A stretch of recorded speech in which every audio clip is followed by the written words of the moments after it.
Bonjour et bienvenue à tous dans le 55e épisode de What is Love. Je suis Aïssata Et moi, Meggy. et nous sommes ravis de vous retrouver pour une jolie histoire d'amour aujourd'hui. En tout cas, bonne écoute et on se retrouve à la fin de l'épisode. À toutes.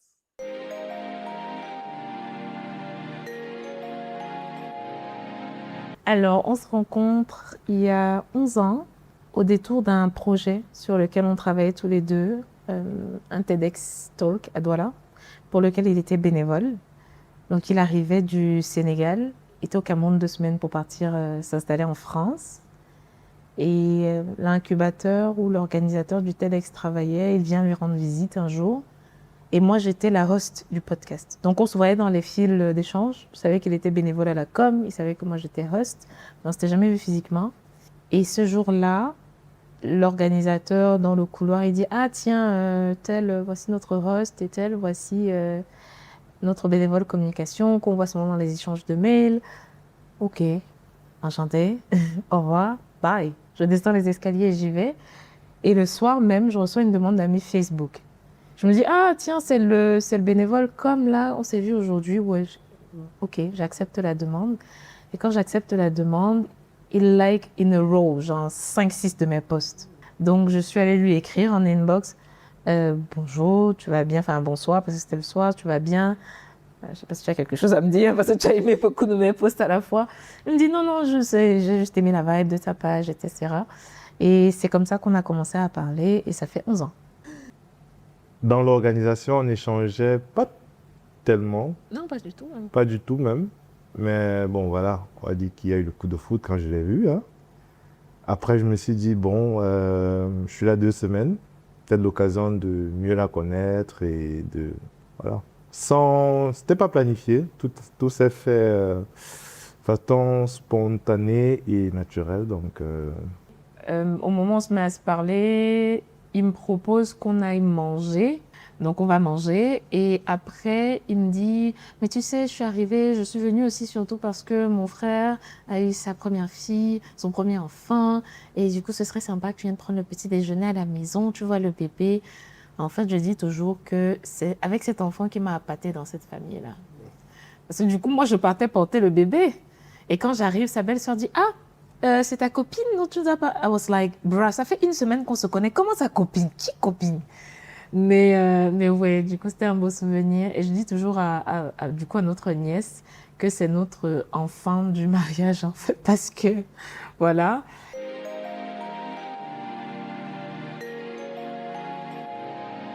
quand on s'est rencontrés, voilà, pendant ces 2 semaines où j'étais au Cameroun, j'estime qu'on n'était pas au même niveau de nos vies. Elle était encore jeune à l'école. Moi, je venais d'avoir mon diplôme. J'allais refaire un autre master, donc j'étais plus en mode, voilà, je suis fait un master vite fait, trouver du boulot, me stabiliser. Et bien évidemment, dans l'étape de la vie d'un homme, du coup, c'est, voilà, tu finis tes études, tu travailles, tu trouves une épouse. Idéalement, si tu la trouves même avant, donc moi, j'étais dans cette étape de ma vie là où il fallait que je me pose et que je commence à penser à fonder ma famille. Et bien évidemment, il faut que ce soit la bonne personne. On ne saura jamais. Mais quand ton instinct te dit, ah, il y a peut-être quelque chose là, enfin, faut souvent croire à la petite voix dans la tête. Et voilà, je pense que le feeling est très bien passé. Et on s'entendait. Bon, on va dire 2 semaines, c'est court, mais je pense qu'en 2 semaines, il y a eu vraiment un match assez fort. Et voilà, je pense que j'ai écouté la voix dans ma tête. En quittant le Cameroun, en tout cas, mes intentions étaient claires. Moi, je n'étais pas... Je n'ai pas envie de dire que je n'étais pas partante parce que, honnêtement, je kiffais sa compagnie. Mais j'étais un peu dubitative. Je lui ai dit, clairement, la première fois qu'on part manger au bout d'1 semaine et qu'il me dit qu'il a des sentiments pour moi, je lui ai littéralement sorti une expression très camerounaise. Je lui ai dit que si tu veux un chou comme passe, ça ne m'intéresse pas. Au bout d'1 semaine, tu dis à une meuf que tu es un frère. Si tu veux juste du bon temps et partir, je ne suis pas intéressée par ce type de relation. Bisous, bye. Donc, il m'a clairement dit non. Enfin, quand je te dis que tu m'intéresses, c'est vraiment que tu m'intéresses. Je vais apprendre à te connaître et tout. Et honnêtement, la dernière semaine qu'il a passée, on s'est vus tous les jours, quasiment. Et quand il avait des courses à faire, il terminait, mais il venait toujours me retrouver à l'incubateur où je bossais. On passait les soirées ensemble. Même si on ne se voyait pas, on passait au moins 1 à 2 heures de temps au téléphone. C'est comme il l'a dit, en fait, le courant s'est installé naturellement, mais très facilement. Le gars, je le connais depuis 2 semaines, mais j'ai l'impression que je le connais depuis toujours, en fait. Donc, je pense que c'est ce qui nous a motivés. Et effectivement, quand il est parti, il m'a dit, voici ce que moi j'ai en tête. Je veux finir mon master, je veux trouver du travail, je veux m'installer, je veux fonder une famille. Par contre, quelque chose qui est très particulier à notre couple aussi, c'est que on s'est rencontrés sur le continent africain. On s'est toujours dit en base zéro, on finira nos vies sur le continent africain. Donc pour lui, à ce moment-là, il s'est dit, même si d'aventure je terminais, il faut que je rentre ici pour qu'on construise une famille, il n'y a pas de problème. Donc pour moi qui était encore au Cameroun à ce moment-là, mais il savait aussi que moi j'avais le choix soit d'aller au Canada, soit d'aller en France. Donc il m'a dit, on va se retrouver quelque part et puis on va revenir ensemble. Mais voilà, il avait été très clair par contre. Et ça, c'est quelque chose que j'apprécie beaucoup chez lui. Il est constant dans comment il a dit qu'il m'aimait. Les choses qu'il m'a dites il y a 11 ans, je pense qu'il me les redit aujourd'hui et surtout les montre.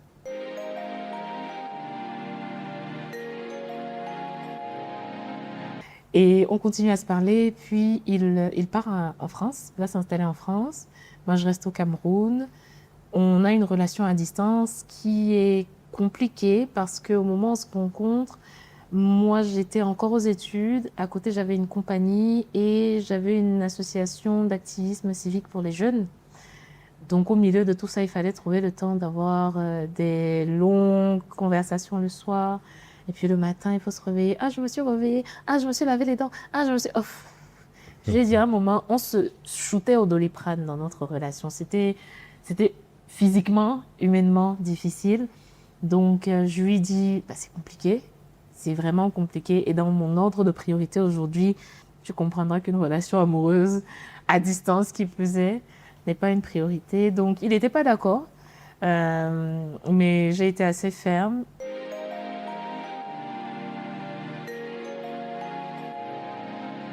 Ouais, au moment de notre rupture, je venais de finir mon stage parce que du coup, le master c'était 6 mois et 6 mois de stage. Je venais de finir mon stage et je commençais un boulot dans la foulée. Je pense qu'il a failli ne même pas soutenir, hein. Enfin, c'était un choc parce que oui, je pense que les 6 premiers mois, les 10 premiers mois de notre relation, c'était les 2 semaines déjà intenses. Puis après la distance, on se parlait tout le temps, tous les soirs. Mes potes se foutaient de ma gueule. Que ça va pas bien durer. Ça fait 11 ans. Après, comme je le disais, moi, j'étais vraiment dans un mode où I'm ready. Voilà, peu importe les contraintes, peu importe l'adversité, j'ai trouvé la personne qui me convient et je me donnerai à fond pour que ça marche, quoi. Donc, c'était un peu comme... Ouais, c'était très dur, mais bon, après, il fallait avancer. Par contre, on s'est séparés, si tu veux ça comme ça, mais on n'a jamais arrêté de se parler. Je pense qu'il y a une fois, quand la nouvelle est tombée et qu'il n'a pas du tout digéré le truc, il est tombé malade, whatever. On a fait 11 jours sans se parler, mais c'est le plus longtemps qu'on ne s'est jamais parlé dans notre vie, quoi. Après ça, quand on a recommencé à se parler, on n'était pas ensemble, mais tous les 2 jours, il m'écrivait. Il me disait « just checking up on you ».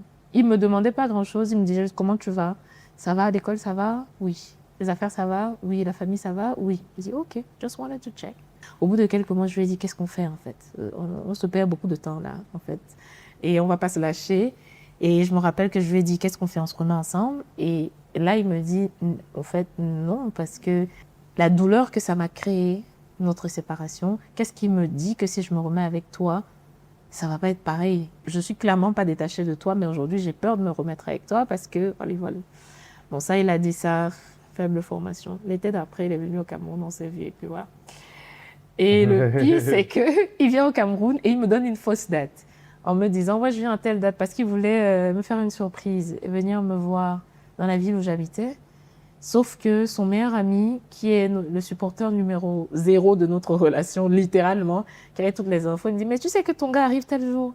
Je lui dis « mais il m'a dit qu'il venait plutôt 2 jours plus tard. » Il me dit « non, il vient à telle date et tout. » Et du coup, on appelle son grand frère qui est dans la ville. On lui dit, il dit, ok, venez, on va aller à l'aéroport le chercher ensemble. Et du coup, il arrive, il est content parce qu'il voit son frère, il voit sa belle-sœur, il voit sa nièce. Puis il ouvre la portière et il me voit. Le gars a refermé la voiture en mode what the. Je lui ai dit non, vas-y, il faut entrer. Tu m'as dit que tu arrivais dans 2 jours, donc techniquement, on ne s'est pas vu. Il faut entrer dans la voiture. Et je pense qu'on s'est rien dit. On a passé la soirée ensemble ce jour-là et depuis, on ne s'est plus jamais séparés. En fait. On n'a pas eu besoin de se dire c'est reparti. C'est vrai que quand j'allais au Cameroun, je savais qu'on allait potentiellement renouer les choses, mais je voulais que ça se fasse de façon beaucoup plus prudente que ça s'est fait la première fois.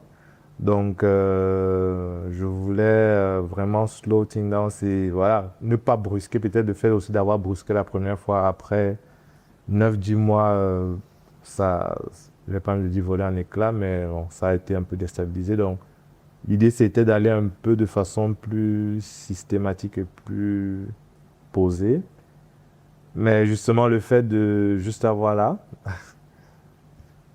tous mes temps sont tombés à l'eau. J'ai dit OK.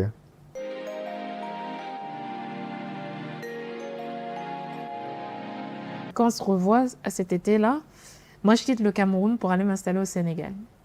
Le Sénégal où il a vécu pendant 4 ans. Et dans le plan, c'est que j'ai 1 an de master au Sénégal, puis 1 an en France. Donc là, le plan était déjà beaucoup plus clair quand on se revoit. Et je pense que ça a joué potentiellement aussi sur le fait que les choses repartent un peu plus sereinement. C'est qu'on savait que de toutes les façons, j'allais arriver en France. Donc, et on savait que je partais au Sénégal 1 an. Donc là, il fallait, entre guillemets, tenir la distance 1 an et qu'après, ce serait bon parce que je viendrai en France. Donc quand on se voit à ce moment-là, il quitte le Cameroun début septembre pour rentrer en France. Et moi, mi-septembre, je vais au Sénégal. Au Sénégal, j'étais, j'ai envie de dire, seule. Parce que tu es dans un pays où tu essaies de trouver tes repères toi-même. Et puis tu as le travail, tu as les études et tu es dans une relation à distance. Donc, c'est pas comme au Cameroun où finalement ce void-là, ce vide, je le sentais moins. Parce que de toutes les façons, quand j'avais fini toutes mes occupations, mon père allait venir me chercher, j'allais passer le week-end à la maison et puis me ramener lundi dans ma ville d'études. Donc, il y avait toujours de la chaleur autour de toi. Et là, tu es vraiment seul. Et tu te dis, I could really use physical help, presence, whatsoever. Et du coup, lui, il a essayé de venir 2 fois me voir au Sénégal. Ses plans ont été avortés à chaque fois. Et shout out à un autre de ses meilleurs potes, cette fois-ci, avec qui il a vécu au Sénégal, par qui il passait pour me faire des cadeaux, des trucs comme ça, juste pour me dire, bah, t'es pas seul, quoi.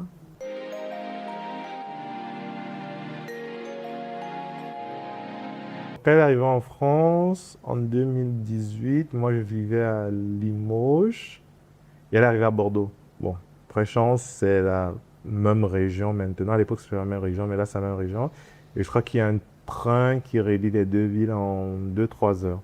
Ah, mais t'es 1h30, hein. Ouais, 1h30. Et moi, je travaillais du coup dans la région, donc ce qui fait que j'étais à Bordeaux assez fréquemment. Donc on essayait de se voir quand on pouvait. Et après, je suis pas restée longtemps à Bordeaux. Je suis restée 6 mois, de septembre à mars. Et puis fin mars, je suis partie en région parisienne parce que j'avais trouvé mon stage de fin d'études qui est devenu mon emploi après. Et en région parisienne, j'habitais avec mon grand frère. Et à ce moment-là, on s'est dit what's next? What's next, c'était naturellement qu'on se marie. Donc, il bossait à l'époque chez Orange France et il a demandé une mutation de la région où il était, au l'Île-de-France. Et il a trouvé dans les bureaux de Paris 17. Et il a pris un appartement qui était à 7 minutes à pied de chez mon frère. Mais c'est vraiment sans le savoir, en fait. C'était une coïncidence. Le bail, maintenant, c'était qu'on vivait à 7 minutes à pied l'un de l'autre. Mais je vivais chez mon grand frère. Ton grand frère, c'est comme ton père. Tu ne peux pas te dire que tu te lèves, oh, je vais chez mon gars. Ton gars, c'est qui? Pourquoi? C'est quoi un gars? Définis gars. Et puis, je me rappelle même une fois, quand je vivais encore à Bordeaux, il m'avait fait une surprise parce qu'il m'a dit, vas-y, je t'emmène en week-end. Moi, je lui ai dit, prépare une valise. Je me préparais la valise. Et en fait, il m'a emmené à Venise. Et après Venise, on a fait Milan. Sauf que quand on rentrait, on a atterri en Île-de-France. Il fallait bien que j'aille dormir quelque part. Donc, mon grand frère me dit, donc tu es en train de me dire que tu arrives chez moi sortant de voyage avec qui? En fait, c'est que... Il s'appelle comment? Il fait quoi dans la vie? Il m'a dit, ok, d'accord. Demande-lui de venir te déposer devant chez moi. Et du coup, comment lui expliquer donc, mon gars que tu avais vu là, à l'époque là, c'est comme s'il vit à côté de chez moi. Donc. Mais c'était nice parce que après on a joué le jeu aussi parce qu'on savait plus ou moins ce qu'on voulait. Et on savait que si on voulait vivre ensemble, continuer ensemble, il fallait qu'on se marie, qu'on fasse les choses correctement. Donc oui, les désirs de la chair sont multiples, mais quand tu as ton idée en tête et tu sais ce que tu souhaites, on a joué le jeu. Et puis mon grand frère a finalement donné ma main en mariage. Donc on est tous les deux rentrés au Cameroun à la Saint-Valentin 2020. On s'est mariés le 14 février 2020 exactement. Quand on est rentré du Cameroun, c'était assez particulier parce que on se marie en février 2020. Moi, je rentre en France le 17 février. Lui, il reste une semaine de plus. Et la Covid et confinement généralisé. On a vécu notre première année de mariage littéralement enfermés tous les deux dans un 42 mètres carrés. Tu avais chambre, douche, salon, cuisine. C'était ça, en fait. Et c'était une année très, très formatrice.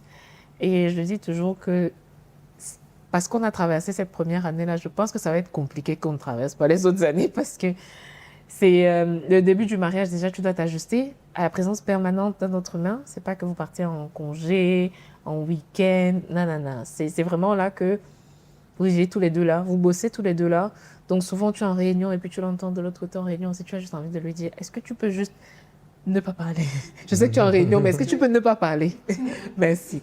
Donc, c'est pas faisable, mais ouais, du coup, tu commences à te sync avec la présence de quelqu'un d'autre, mais te sync en 24 sur 24. Et ça pouvait partir au quart de tour pour les plus petites choses. Moi, je suis photosensible, mais je suis aussi, comment ça s'appelle? Je suis sensible au bruit. Donc, souvent, il rentrait dans la pièce parce que lui, il travaillait dans la chambre. Et moi, j'étais au salon qui donnait sur une cuisine ouverte. Et il va venir faire un truc tout bête. Genre, il avait une fourchette qui est posée sur l'évier. Et au lieu de porter la fourchette pour la ranger, il va traîner la fourchette. Et ça va faire un bruit. Et je me rappelle toujours de je l'ai embrouillé pour ça. Je lui ai dit, tu es littéralement rentré. J'avais allumé aucune lumière. Il n'y avait aucun son. C'est-à-dire, il n'y avait pas un qui vive. Et tu me ramènes un bruit de fourchette sur... Seigneur, je me suis dit, God, ça c'est le mariage vraiment. On va rediscuter, Seigneur, parce que c'est chaud. Mais du coup, on a traversé des trucs comme ça. Et en août de cette année-là, on fait le mariage civil.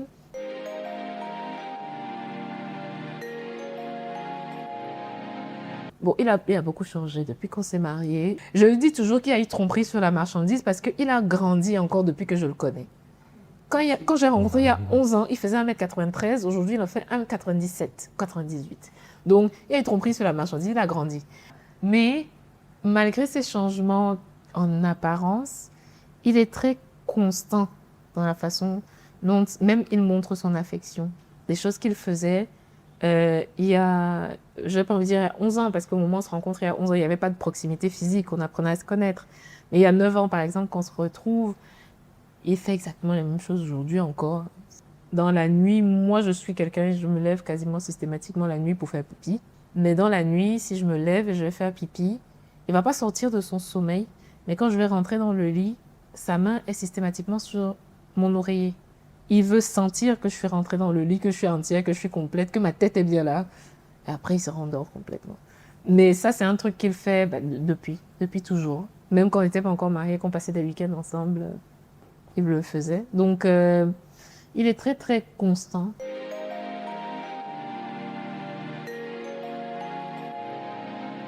Et en novembre 2021, on part au Sénégal faire notre mariage religieux, notre destination wedding.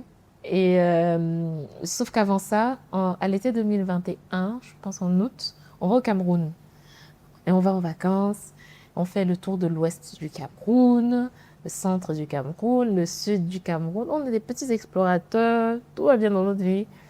Sauf que je me sens un peu bizarre quand je rentre du voyage là. Je me rappelle à l'aéroport, je bois de l'eau et je vomis l'eau. Je me dis, je passe ma vie à boire de l'eau, pourquoi je vomis? Mais je n'y ai pas plus pensé que ça parce que j'étais fatiguée. Et on rentre, et surtout, je commençais un nouveau boulot le 13 septembre 2021. Donc, on rentre et puis la vie bat son plein. Sauf que je pense qu'à ce moment-là, on commence à se dire, ouais, potentiellement, qu'on pense à un enfant et tout. Et donc, je me mets en jeûne par rapport à ça. Et j'appelle mon grand frère, du coup, chez qui je vivais, parce qu'il est pasteur. Et donc, je dis à mon frère, on va rentrer en séance de jeûne par rapport à X, Y, Z. Il me dit, ok, mais tu me disais que tu ne te sentais pas bien, machin et tout. Si tu jeûnes pendant que tu es enceinte, déjà, ça peut être compliqué. Je lui dis, ouais, j'ai retiré ma contraception il y a 1 mois, je ne veux pas être enceinte. Il me dit, donc je dis à Walter, et mon grand frère me recommande de couper le jeûne ce jour-là. Et je dis à Walter me dit, ok, on va rompre le jeûne. Et le soir, quand tu rentres, on va faire un test, et puis on va aller à l'hôpital s'il le faut. Il achète le test, et je lui dis, j'ai pas la force de regarder si je passe whatsoever. Donc, je fais pipi sur le test, je regarde. Vraiment. Et du coup, je pense que j'ai fait pipi sur le test, j'ai fermé, j'ai bouchonné, je mets dans un mouchoir, je lui donne, il va s'asseoir au salon. Et le temps que je termine, je me lave les mains, je sors, il me regarde en mode, I'm like, c'est quoi I'm like, ok frère, on est en train d'aller se marier dans 1-2 mois là au Sénégal, tu me dis que je suis enceinte. Et du coup, on va à l'hôpital et on me dit, oui, mais ça fait un moment, hein, comment ça, c'est maintenant que vous savez, vous êtes tous tombés enceintes en août. Et je me rends compte donc, en août, quand on était au Cameroun, dans nos voyages, je me rappelle, on était en Kolandom, dans le sud du Cameroun, et vu qu'il a mon application de tracking de cycle menstruel, il me dit, t'as pas un retard de règle, toi? Et il sait que je suis réglée comme une horloge. Et moi, je lui dis, non, ça doit être de la fatigue.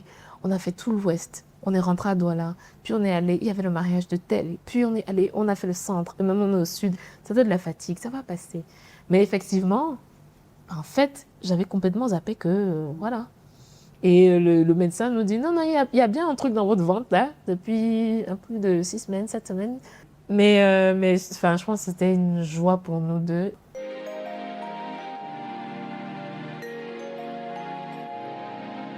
Donc, il y a eu la petite en 2022. Lui, il bossait pour une boîte américaine, donc il était full remote.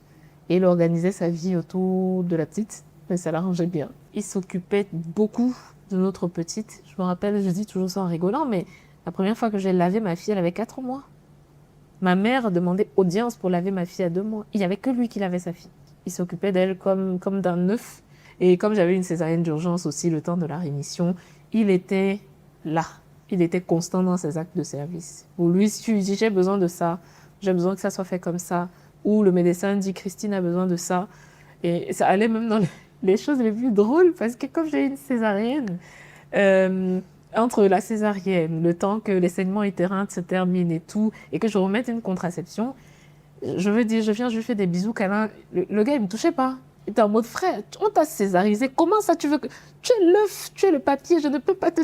Je me rappelle que le premier rapport qu'on a eu postpartum de la petite, c'est moi qui l'ai initié parce qu'il était en mode, non, comment ça, tu me dis que je peux te faire des choses que... Non. Et j'étais en mode, frère, je ne suis pas faite de bois. Mais il est beaucoup dans le service. Donc, et c'est lui, quoi.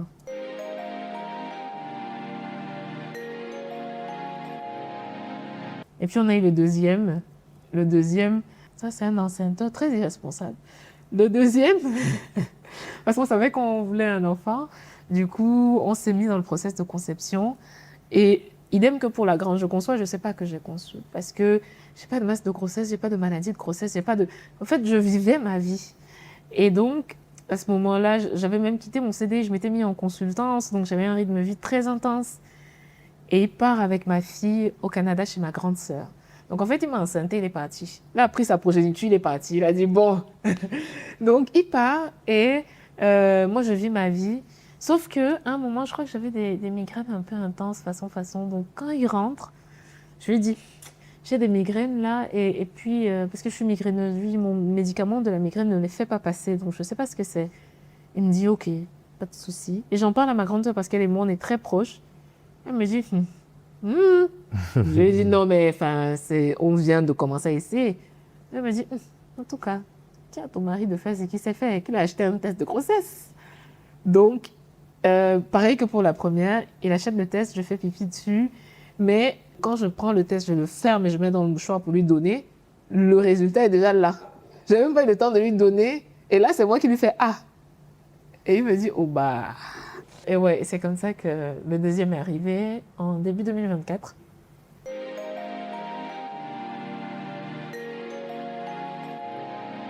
En 2024, par exemple, vu que tu ne l'as pas dit, je le dis, j'ai fait beaucoup d'allers-retours entre le Cameroun et la France, à peu près 7 ou 8, et à chaque fois pour au moins 1-2 semaines. Mon fils venait de naître, bon, il y avait sa maman, mais il y avait mes sœurs, et elle se gardait pas de me rappeler qu'elle n'a pas épousé sa maman ni mes sœurs. Donc, beaucoup de moments de vie comme ça que tu loupes aussi, donc c'est assez challengeant. En tout cas, je remercie Dieu de m'avoir aussi mis avec quelqu'un qui a cette capacité à comprendre aussi que bon, c'est la vie. C'est pour ça que le projet, c'est aussi d'arriver à un moment où on se dit que bon, on a essayé, hein. Si ça a marché, alhamdoulilah. Si ça n'a pas marché, on ne va pas faire ça jusqu'à 50 ans. Hein. Donc voilà, on s'est quand même donné un certain nombre de temps où on va essayer de faire des choses. Et puis après, si ça ne marche pas, ça n'a pas marché. Effectivement, j'ai fast-forward cette partie-là parce que c'est que c'est une partie qui était compliquée pour moi, surtout avec le fait qu'au moment où j'ai la première, en 2022, lui, il bossait pour une boîte américaine, il dépendait des équipes au UK et il était basé en France. Donc en vrai, il gérait sa vie comme il le voulait. Et il était hyper présent. Et ça m'a beaucoup soulagée, ça m'a beaucoup rassurée de les voir bâtir cette relation. En décembre 2023, il quitte son emploi, donc janvier 2024, il commence full entrepreneur. Sauf que janvier 2024, j'accouche de notre fils. Donc, c'était complexe dans le sens où, déjà, ton référentiel, c'est ton premier enfant. C'était absolument pas comme ça qu'il était quand on a eu la première, parce qu'il était présent. Là, il était absent physiquement, même s'il voulait faire des choses. Et du coup, il sollicitait beaucoup ses sœurs. Ma maman, elle était là sur place. Il sollicitait même mes frères, les épouses de mes frères, ma grande sœur. Il disait à ma grande sœur, pardon, va parler à ta sœur parce que je sens que son cœur chauffe parce qu'elle doit encore voyager.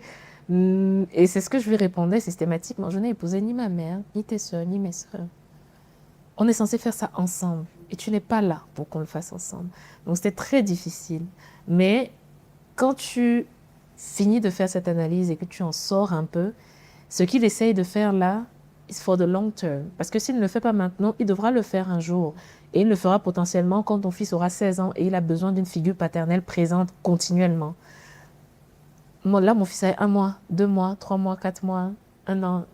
Enfin, il mange, il joue, il est content. Lui, j'avais un peu de peine même, parce que quand il rentrait de voyage, à chaque fois, il avait l'impression que le petit avait pris 50 ans de vie. Mais je lui dis, mais littéralement, c'est quand tu es parti, il faisait 3 kilos, tu es revenu, il fait 4 kilos, puis tu reviens, il fait 8 kilos. Et puis un jour, il remarque que le petit rampe. Et puis un jour, il remarque que le petit se tourne.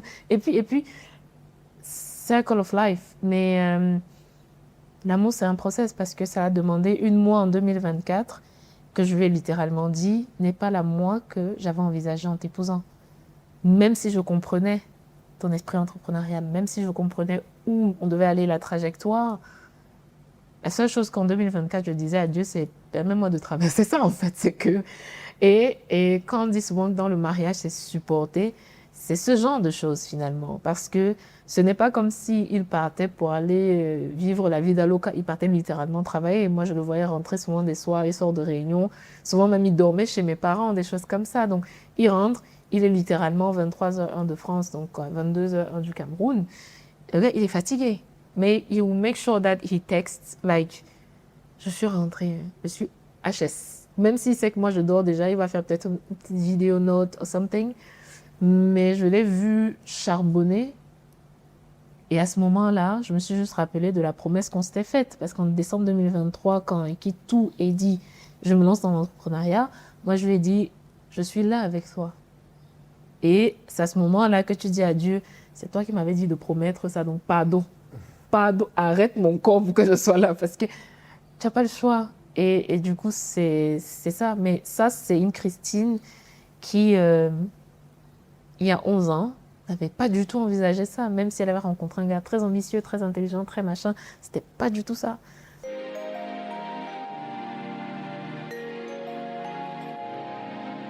Et là, il y a lui qui, fin 2024, quitte totalement le salariat, il lance sa compagnie. et il commence son business au Cameroun, mais il a des clients un peu partout. Et après, ça grossit, ça va au Sénégal, puis en Côte d'Ivoire. Donc en mai 2025, il vient ici, il fait son lancement fin mai. Quand il revient début juin, il me dit, qu'est-ce qu'on fait? Et moi, je lui dis, bah, funny enough, hier, avant que tu ne rentres, j'ai prié, on part. Il me dit, ok, super, on va se préparer pour la rentrée de septembre 2026. Et comment ça, septembre 2026? Il dit, oui, le temps que machin. Je lui ai dit, non, on part pas. Il me dit, on part pas? Je lui ai dit, oui. Et du coup, on est parti. En juillet 2025, on avait quitté la France. Et so far, ça a été bénédiction sous bénédiction parce que j'ai trouvé l'emploi avant d'arriver. On a trouvé l'école des enfants. On a trouvé la maison. C'est un couple d'amis à nous qui est allé visiter pour nous, signer pour nous. Ils nous ont remis les clés qu'on a atterri. Les enfants, ils s'intègrent super bien à l'école.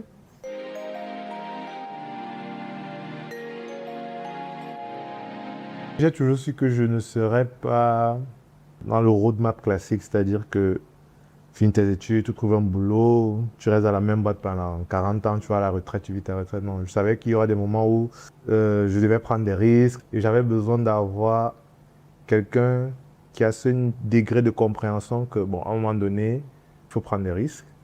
Qui dit prendre des risques, ça veut dire renoncer à certaines choses. Juste le fait de rentrer en Afrique, on renonce à beaucoup, financièrement, en termes de stabilité, en termes de santé, en termes de tout. Et je pense qu'aujourd'hui, il y a beaucoup qui vont, entre guillemets, idéaliser l'Occident. Mais bon, moi, je savais que c'était juste un tremplin pour acquérir un certain nombre de choses et revenir. J'avais besoin aussi d'avoir quelqu'un qui a de l'ambition, tout simplement. Et il a rencontré à 18 ans. Il y a un business qu'elle gère et étant dans une association, donc il y avait déjà cette race-là de personnes qui est capable de... Voilà, moi, j'avais pas besoin de quelqu'un qui va rester à la maison. Il y en a qui veulent, enfin, c'est chacun qui sait ce qu'il recherche, voilà. Il y a d'autres qui vont te dire, ah non, moi, j'ai pas besoin que ma femme travaille parce que je pourvois. Ça veut pas dire que je pourvois pas, bien évidemment, mais j'ai toujours su qu'elle avait cette capacité-là et j'avais besoin justement... de quelqu'un que j'allais aussi aider à grandir intellectuellement, professionnellement, pour pouvoir atteindre ses objectifs. Voilà, il y a tous ces éléments-là, en tout cas que j'ai vus et j'ai aperçus dès le début et qui, 11 ans après, ils sont toujours. Et aujourd'hui, en tout cas, il y a beaucoup de belles choses à venir par rapport à tous ces points-là.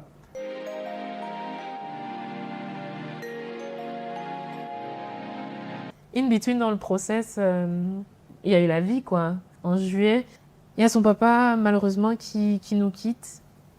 Il tombe malade déjà en fin juin, mais il va à l'hôpital et puis ça se complique. Et il est sur son lit d'hôpital et on lui dit, mais papa, tiens bon, on va venir te voir. Là, on se prépare. Et il nous a donné, depuis son lit d'hôpital, la veille de son décès, il nous dit que ça va bien se passer au Sénégal, enfin en Côte d'Ivoire. On lui dit, non, mais c'est même demain qu'on remplit le conteneur pour partir et tout. Et il continue à donner les bénédictions et tout ça. Et je me rappelle qu'on part le 2 juillet matin, on remplit le conteneur avec nos affaires, on rend le camion, quand on entre à la maison, on a le message qui est parti. Donc jusqu'à la fin, il était en mode, je ne vais pas vous empêcher, vous allez partir, vous avez toutes mes bénédictions. Mais tu vois, ça c'est des épreuves auxquelles on ne se prépare pas quand on se met ensemble. Et c'est là où moi j'ai compris qu'il fallait que, une fois de plus, j'exemplifie son langage de l'amour à lui. Ce moment-là m'a forcé un peu à travailler ma posture d'acte de service. Parce que pendant le deuil, il n'a pas besoin de parler. La douleur est déjà suffisamment intense. Et même si toi, tu as ta douleur, parce que mon beau-père et moi s'entendent hyper bien, c'est limite quand il me faisait des trucs, j'appelais mon beau-père. Et c'est lui qui me menaçait, parce que c'était devenu mon père, en fait. Et du coup, il fallait que je processe cette douleur, mais je voyais quelqu'un qui avait une douleur plus grande. Donc, il fallait que je meure un peu en moi-même pour l'aider, lui, dans sa douleur. Et il fallait juste être là. Et c'est après le deuil que ma mère me faisait la remarque, c'est que l'un des commentaires qui est beaucoup revenu, c'est que moi, j'étais toujours derrière lui. Mais c'est littéralement, on ne se rend pas compte parce qu'il fait 2 mètres pour 110 kilos, mais il y a des moments où il était debout, il ne tenait pas debout, il flanchait. Donc j'étais littéralement derrière lui parce qu'il fallait que quelqu'un lui tienne le vêtement comme ça, pour qu'il ne tombe pas. Donc, j'ai appris à travailler ça. Et je pense que ça nous aide aujourd'hui parce que tu sors de ça et puis tu t'installes dans un nouveau pays, une nouvelle vie, de nouveaux codes. C'est comme on dit ici, ramba sur ramba, ramba sur ramba. Mais all through, je pense que s'il y a quelque chose qui est resté en filigrane et qui a été infaillible, c'est l'amour de Dieu. C'est notre foi. Ça, on n'a jamais négocié avec. Ça va, compris. Ça ne va pas, compris.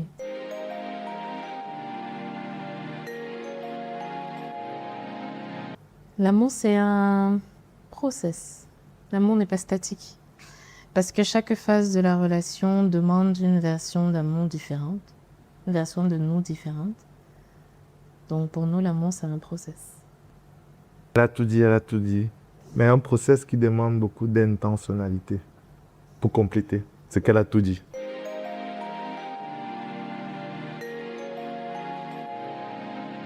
On espère que vous avez apprécié l'écoute de cet épisode. C'était une très jolie histoire, comme Maïsata le disait au début. Et quelque chose qui m'a marqué dans cet épisode, c'est le fait de mourir à soi, dans un couple qui fonctionne bien.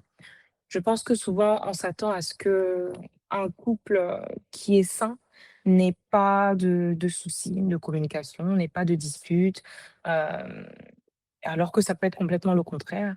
On peut avoir beaucoup de disputes, beaucoup de malentendus. C'est surtout la manière dont on revient au couple une fois que ces disputes passent. Et des fois, c'est pas évident. Euh, la dame dans l'histoire parle de mourir à soi, de laisser certaines choses mourir, de changer, de s'ajuster pour pouvoir aimer son partenaire dans son langage de l'amour. Et ça, j'ai trouvé ça important. Genre, je entendais beaucoup parler du fait de mourir à soi. Ça a l'air romantique comme ça, mais c'est une épreuve. Ouais, c'est clair.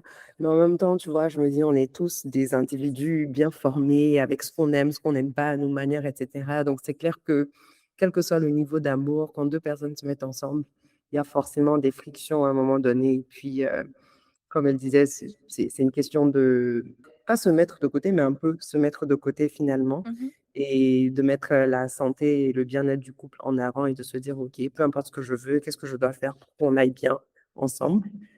Et je pense que ça demande un certain niveau de maturité même, incroyable parce Totalement. que de nature, on est égoïste, tu vois. Donc, c'est toujours moi, moi, moi, moi, moi. On veut que les gens changent pour nous, mais on n'est pas tout le temps prêt Ouais. à Ouais. changer pour eux. Donc, c'était beau de voir à quel point ils sont dévoués l'un à l'autre.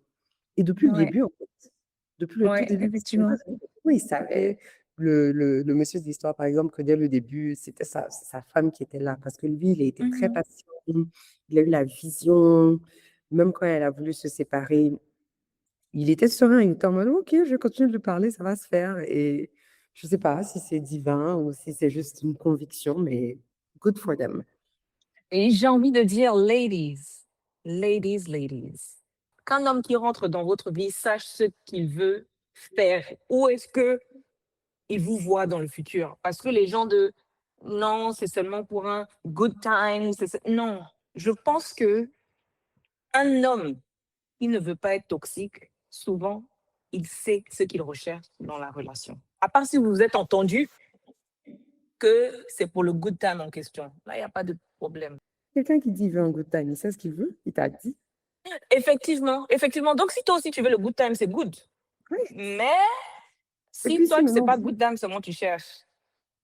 Souvent, les hommes disent, souvent les gens disent ce qu'ils veulent faire avec vous. je trouve que très souvent les gens disent.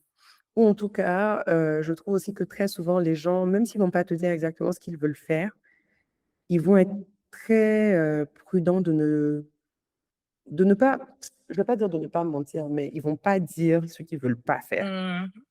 On va peut-être se faire des idées, Exactement. interpréter des trucs, mais beaucoup de fois, quelqu'un qui ne peut pas forcément aller se marier avec toi, enfin, pas s'asseoir pour te dire je veux qu'on se marie.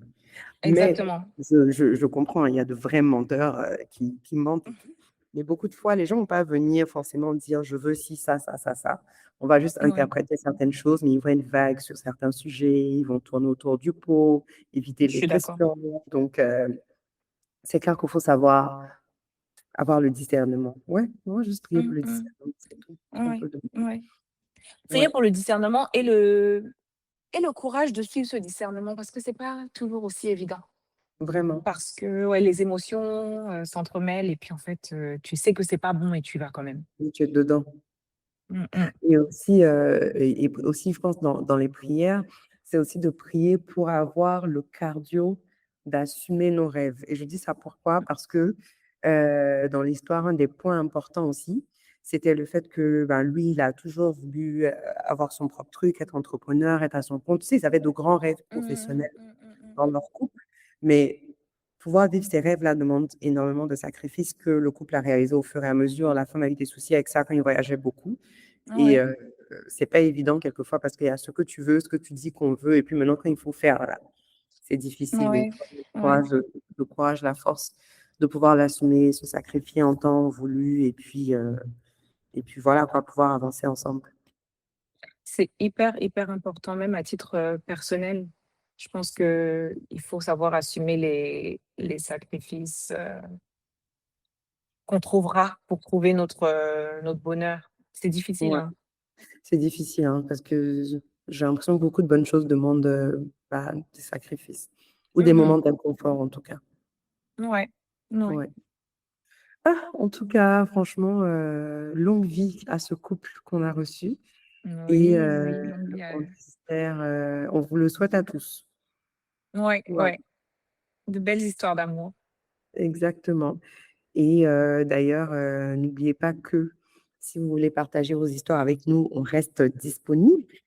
Donc envoyez-nous un résumé écrit ou audio par mail ou sur Instagram. Tous les détails sont dans la description de l'épisode et puis à partir de là, on prend le relais, on vous contacte et on voit comment avancer. Oui, on a hâte de vous lire, de vous écouter et puis sinon, on vous retrouve dans 2 semaines. À bientôt!